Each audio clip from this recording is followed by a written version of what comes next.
know who needs to hear this, but inner child healing is not shadow work. Yes, that is like baby step, like you're putting yourself in the shadow work game. But if you've been doing inner child healing for more than arguably 6 months, you are capping yourself. Actual shadow work, and I've been asked so many times to record a video like this because I will tell you that the majority of videos on TikTok that talk about shadow work, the people have no idea what they're talking about. Like, I will be fully honest. My mentor is literally the queen of shadow work. Like, it is the foundation of her work, and she is not in America. And most people don't know of her because she's not on TikTok. And let me just tell you, I've been doing shadow work and this work for almost 18 years now.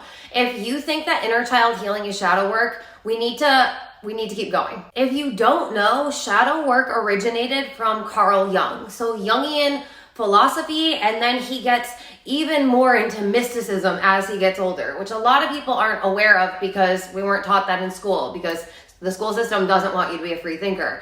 So what you have to realize is shadow work, in the simplest way that I can explain it to you, is you becoming consciously aware of your unconscious beliefs, patterns, and programs, so that way you can transcend the pattern and break those karmic cycles in the present moment. By being consciously aware is the only way for you to do that. Inner child healing does not require you to be consciously aware. That actually takes you out of the present moment. So you are losing the majority of your power and to actually witness your programs, your patterns, and your beliefs. I would argue that if you've been doing inner child healing for more than a year, you're actually continuing to repeat traumatic cycles instead of actually transcending them. Because what's happening is you have to constantly look at what happened in your past, and you're constantly loving and healing the child version of you in your past.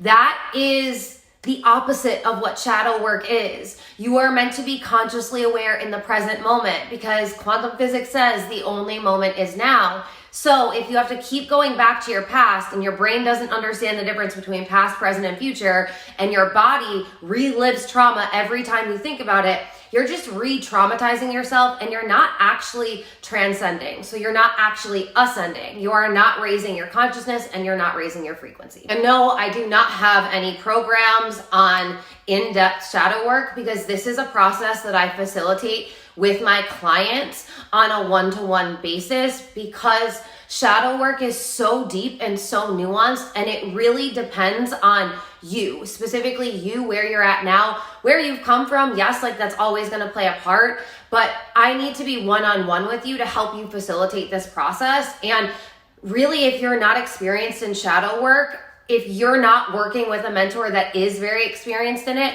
you are going to get lost in your shadows. And that's why you see a lot of people talk about going through a spiritual awakening, and they're like, and they feel like it's absolute chaos, and they feel like they can't get through it because they don't have someone shining a light and guiding them through their shadows. So they're getting lost, and their ego wants them to get lost, so they stay stuck there. If you want to actually do shadow work with me, get into private mentorship.